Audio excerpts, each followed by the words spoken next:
What is biblical counseling? Biblical counseling will grow you from brokenness to wholeness. I think what you just said made me look at those scenarios differently. God replaced all my junk with a beautiful light. God's really been changing the way that I parent my children. The most amazing thing is the sufficiency of His Word. This is Transformed. And now your host, Assistant Professor of Biblical Counseling at the Masters University and Certified Biblical Counselor, Dr. Greg Gifford. Welcome back to Transformed. My name is Dr. Greg Gifford, and we are going to go through mental illnesses, addressing what they are, and then thinking biblically about them. So welcome. Today's episode will be focusing on ADHD. Perhaps you've heard of it, attention deficit hyperactivity disorder. There's another term, ADD, that can be used, attention deficit disorder, and really that's the older term. The newer version is ADHD. So when you say ADD or ADHD, you're talking about the same thing. It's said to be a so-called mental illness. It is a mental disorder per the DSM-5, and it is also said to be a neurodevelopmental disorder of childhood. Neurodevelopmental disorder sounds very medicalized, but a mental disorder is going to be addressing the mind and immaterial. So I do encourage you to go back and double check a couple of things that I've said on Mind versus Brain. That was last fall. Today, I'm going to focus in particular, first of all, on what is ADHD, what does it look like? I'm not trying to misrepresent ADHD. Let me just read to you directly from the CDC, and this is under the cdc.gov website. It's signs and symptoms. So a child with ADHD might daydream a lot, forget and lose things a lot, squirm or fidget, talk too much, make careless mistakes, or take unnecessary risks, have a hard time resisting temptation, have trouble taking turns, have difficulty getting along with others. This is not only something that is diagnosed for children, by the way. When I get to the diagnostic criteria here in a second, there's adult forms of ADHD. Most of the time, if you're diagnosed as an adult, it would be said something like it wasn't caught while you were younger. You weren't tested while you were young to figure out if you do have ADHD or not. But we're at a point now, this is from Forbes, this is from the CDC, both are using the same data, that 6 million kids in America have been diagnosed with ADHD. The most common age group to demonstrate signs of ADHD is 12 to 17. And you may have guessed this as well. For those of you like myself that have boys are more likely than girls to be diagnosed with ADHD. So it's everywhere. My students at Masters, many of them have been diagnosed with this. So this is a question I'll get regularly in my Introduction to Biblical Counseling class. Many of them have been prescribed medications for this, and many of them were born after 1999. So we're at a point where this is kind of after my generation. For some of you listening to this, this is after your generation. And you can take this as you please, but ADHD wasn't a thing whenever I was in 7th grade. It wasn't a term that was being used. I didn't have any friends that were being diagnosed with ADHD. Honestly, I didn't know anything about it until I was an adult, married, living on my own. But that's not true anymore. My students show up at Masters 18, 19 years old, and most of them have been exposed to the diagnosis in some way. So whether that's them personally or whether that's a friend that they know, it's someone they know, them having ADD and then having meds to use either daily or as needed to help with the symptoms of ADHD. So how do you get diagnosed with it? Well, there's generally 2 overarching categories. I just held my hand up and said 2. Did you guys see that, by the way? There's 2. Do you see it? What? I don't even not see that. Okay, the first one is inattention. Inattention, and the second is impulsivity / hyperactivity or hyperactivity / impulsivity. So let me start with just examples of what inattention look like. And 6 or more of these have to be present for children up to the age of 6. At the end of this, you're going to be like, Dr. Gifford, which child does not express this? Okay, all right. Often fails to give close attention to details or makes careless mistakes in schoolwork, at work, or with other activities. Often has trouble holding attention on tasks or play activities. Often does not seem to listen when spoken to directly. Often does not follow through on instructions and fails to finish schoolwork, chores, or duties in the workplace. Often has trouble organizing tasks and activities. Often avoids dislikes, or is reluctant to do tasks that require mental effort over a long period of time, such as schoolwork or homework. Oh, man. I do that. All right, I'm going to keep going. Sorry. Often loses things necessary for tasks and activities, school materials, pencils, books, is often easily distracted, is often forgetful in daily activities. So that is inattention. This is everything from you're having trouble to organize tasks and activities to being easily distracted to being easily forgetful of what you're doing throughout the day. Oh man, that seems a little subjective to you, but these are coming directly from the DSM-5. This is how you would be diagnosed. So let me read hyperactivity before I begin to share my thoughts. And I'm bursting at the seams to share my thoughts. So bear with me here. All right, hyperactivity. 6 or more symptoms of hyperactivity for children up to age 16 or 5 or more for adolescents age 17 years and older. All right, hyperactivity often fidgets with or taps hands or feet. Often leaves seat in situations when remaining seated is expected. Often runs about or climbs in situations where it's not appropriate. Often unable to play or take part in leisure activities quietly. Is often, quote, on the go, acting as if driven by a motor. Often talks excessively. Often blurts out an answer before a question has been completed. Often has trouble waiting their turn. Often interrupts or intrudes on others. Butts into conversations or games. So these are the symptoms. Some of you don't have to be told about this. You see it. Your child has been diagnosed with it, or as you're listening to this, this is what you did in junior high, and that's how you got the label ADHD. Now, where does this primarily manifest itself? Well, it's not rocket science. It's at school. Where do these symptoms primarily manifest themselves? Where does a student not put forward the mental effort over a long period of time and attention? Schoolwork or homework? So that's ADHD in a nutshell. Those are not biblical counseling definitions. That's the DSM-5 and the CDC for just the figures in regard to how many people have been diagnosed with it. So this is going to be one of my first questions that I will ask you. Which of that is medical? Which of that's medically related? If we're saying this is a mental disease, what part of that is a disease? Just ask yourself that. Is there an X-ray? Is there a CT scan? Did you do lab work on that 7th grade student and draw blood to see a vitamin deficiency? And if you did not, then maybe, just maybe, it's not a medical issue as it's being put forward by the DSM and the CDC. Maybe it's not a medical issue at all. In fact, most of these things are social, personal descriptions. They personally struggle holding attention, or socially they butt into a conversation. Is that a social issue? Is that a personal issue? Or is that a medical issue? Let me ask you this question. And listeners, you're probably going to hear maybe a more sober tone because my oldest son experienced some of this when he was in public school.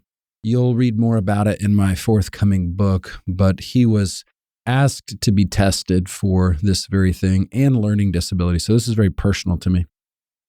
Let me ask you this. Can your child focus on things they enjoy? When your 6th grade, 7th grade, 8th grade child sits down to watch a movie, can they sit still for an hour and a half? Can they play video games for an hour and a half, 2 hours? I've yet to meet with a family where the answer is no. They can't sit still even while watching their favorite show or even while playing video games. I have yet to meet that family. Ask yourself about that with your nephew, your son, your daughter, whoever it is that you're thinking about right now with ADHD. If you handed them your phone and said, do whatever you want to do for 2 hours, could they sit still? And if they can, then what does that mean? That means there is a level of self-control. There is a level of focus. There is a level of an ability to do something for a long period of time. So why do we see this primarily at school? Because school is boring to some students. School's not what their giftedness is best utilized in. So why do we see fidgety 7th grade boys? Because they're not good at school, in all fairness. And I'm not sure they have to be. So can your student focus when they watch a movie? And if they can, that's a clue to you that maybe they don't have a problem that is a disorder, but maybe there are pockets of giftedness and skills that they need to work on. And there's also areas they need to grow in, like maturity, self-control, so forth, persevering in a task. So this is ADHD in a nutshell. All right, we got to take a break. When we come back, I'm going to give you the biblical synthesis and my answer to some of the questions like, is it actually a disorder? So I hope you'll join us for our next segment. And we'll get back to Dr. Gifford in just a moment and today's episode on ADHD. But before we do, I want to take a moment to share some resources that I think you'll find super helpful. First of all, if you're looking for a book that will help you live with confidence in God, a lot of Christians struggle with assurance in their salvation. I want to recommend Hope, Living Confidently in God by Dr. John Krotz. It's available right now in the Transformed store at transformed.org. And this book is all about understanding hope as confidence in a better future. Because without that hope, it's easy for us to get stuck in our struggles of today. We live with blinders on and we don't see anything else around us but what is happening in our own lives. And this resource by Dr. John Krotz gives you practical tips to keep your heart anchored in the promises of God, and it allows you to see everything else around you, not just your own circumstances. Head over to transform.org and grab your copy of Hope, Living Confidently in God by Dr. John Krotz. Now, let's switch gears just a second and talk about something extremely important to all of us here at Gospel Partners Media, and that's the mission that we're on. Not only with Transform, but through our entire ministry, we want to preach the gospel, teach others to preach the gospel, and equip the local church. That is the overwhelming scope of our ministry, and we need your help and support in order to continue doing this. So would you pray about what it would look like in your life to partner with us financially to help us to continue producing Transformed and all of our other resources like Wretched Radio and TV, Road Trip to Truth, Wretched Worldview, Breaking Bread, and others. If you're already giving to your local church and you're not in debt, we would love for you to think about taking the next step in supporting us here at Gospel Partners Media. Head over to transform.org right now to get all of the details. Finally, if today's episode or any of the Transformed episodes have got you to thinking about how you can better care for others, then I highly recommend you pick up Instruments in the Redeemer's Hands. It's by Paul David Tripp, and it is a literal pull the scales off your eyes resource for anyone who's looking to learn about biblical counseling. Grab a copy of Instruments in the Redeemer's Hands right now by Paul David Tripp, available at transformed.org. All right, well, that's going to do it for me. Let's get back to Dr. Gifford now as he continues to unpack the complex issues of an ADHD diagnosis through the lens of Scripture. This is Transformed.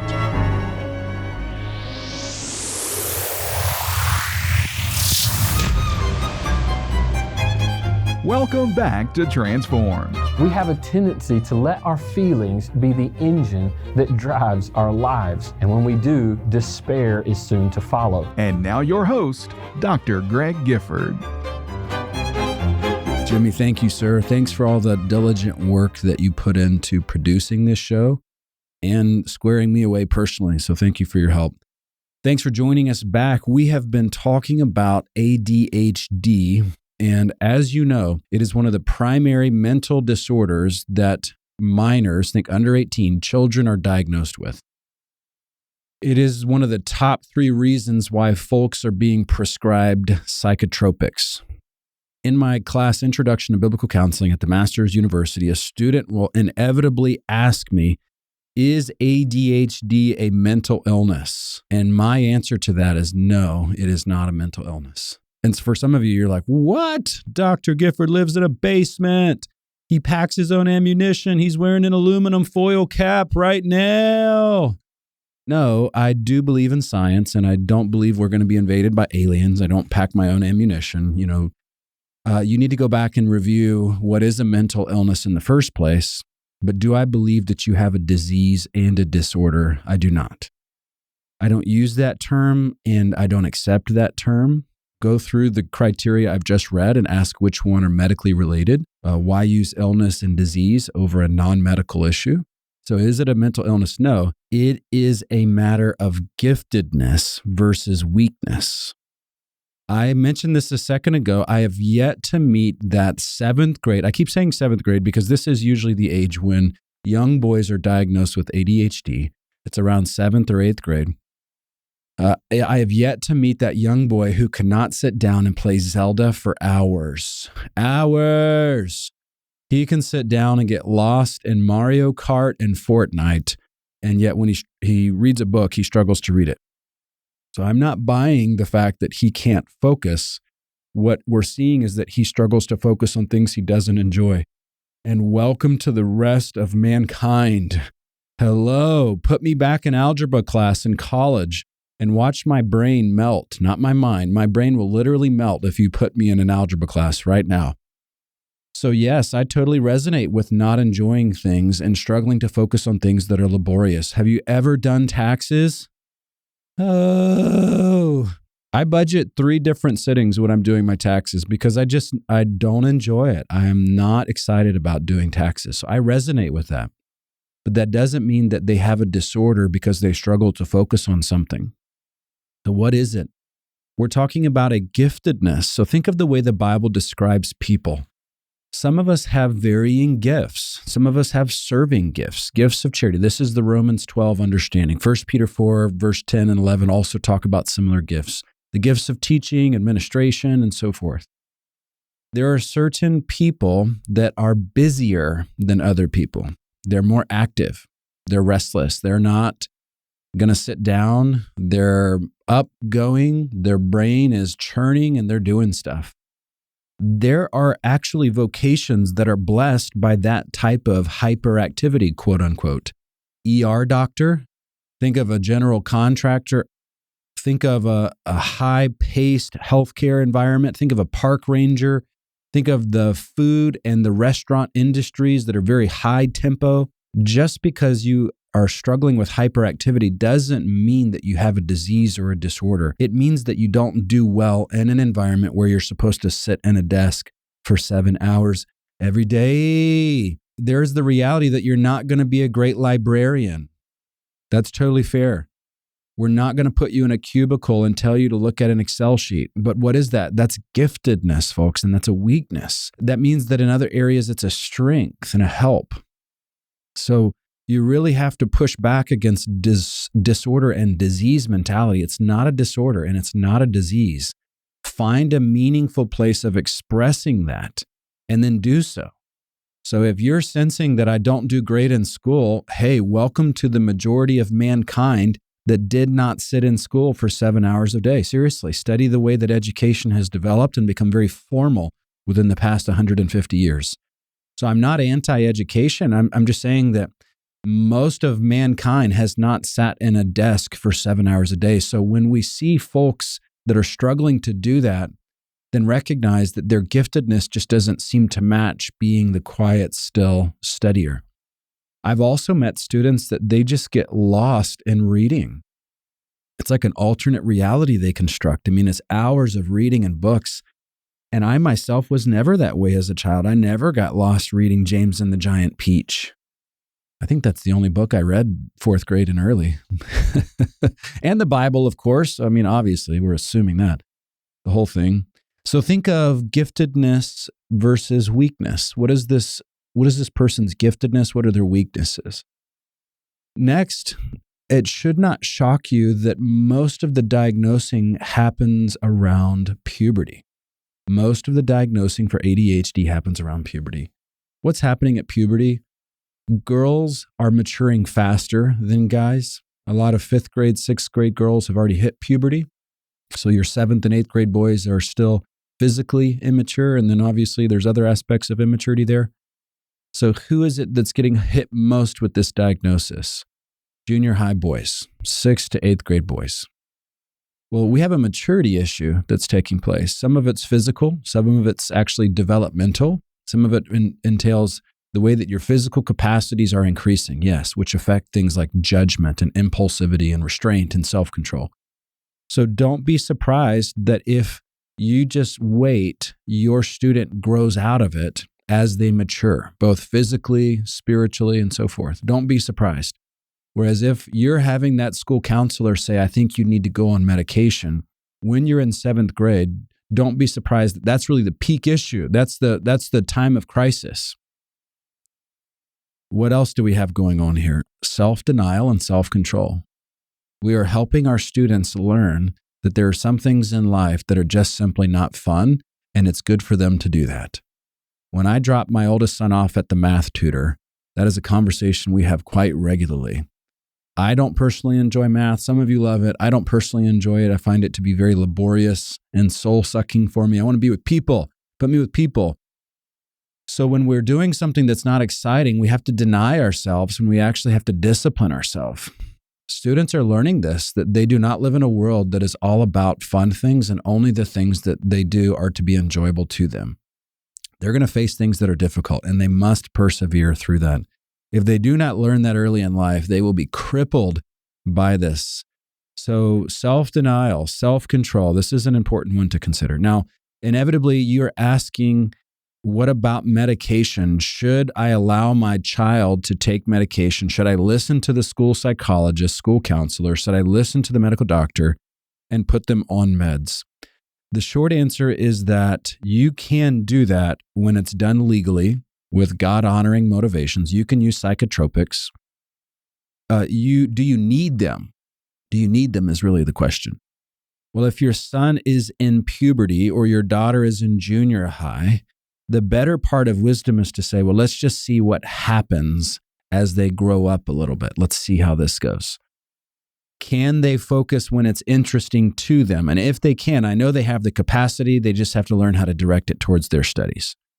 Are they super active, hyperactive, jumping off the chair and so forth? Well, yes, but there are other places where they're not doing that and they're very focused and very compliant. So if you have a younger child, they're younger in their grade from their peers, if they haven't hit puberty and your school psychologist comes to you in 7th grade and says, I think they need meds, my recommendation is to just wait and see if they will mature. Revisit that in 9th grade and 10th grade. If you see them, if you use psychotropic meds for ADHD, just try to avoid the needing mentality versus the helping mentality. The best way I could describe that is that many of us, first thing we do in the morning, we go make a cup of coffee and we say, yeah, it just kind of helps me wake up, helps me focus, helps me be alert. Yes. Think of the psychotropic meds that you're using for ADHD like that. You don't need them, but sometimes they can be helpful to you. Avoid a need mentality if you do feel compelled to put your son on meds. Avoid that. You don't want them to think that I can only function if I have my meds, because that's simply not true. If I were to say, hey, Johnny, here's $1 million, that means you can get a lot of PS5s. Here's $1 million if you sit in your seat for 2 hours. I would be willing to bet that Johnny would feel strongly compelled, and most Johnnies would be successful at sitting in that chair because they wanted that $1 million. So when you think of this, think meds are not an inherent sin. They can be used legally and in God-honoring ways. You're always working with your medical doctor, but you're avoiding a need mentality. And the better part of wisdom says if they're in puberty, then let's just wait and see how they mature and then revisit this a little bit later. So I'm sure this will stir up a lot of questions for you, and I welcome them. Please write to me, greg@transform.org. And no, we're going to do this with depression. We're going to do this with anxiety. We're going to keep breaking down so-called mental illnesses and offering a biblical perspective of them. So let me pray for us, and we'll be done for today. Lord, it is burdensome at times to see that there are those that have been identified as ADHD or ADHD brains, as I've heard it said. Lord, help us to recognize that you have made us also uniquely with strengths and weaknesses. May we help protect future generations from receiving unwelcome and unfounded so-called mental disorders and diseases. Lord, may we still be attentive and helpful, but may we actually look to you, look to discipline, look to maturity, look to really the root issues instead of just looking immediately to our medications to fix problems.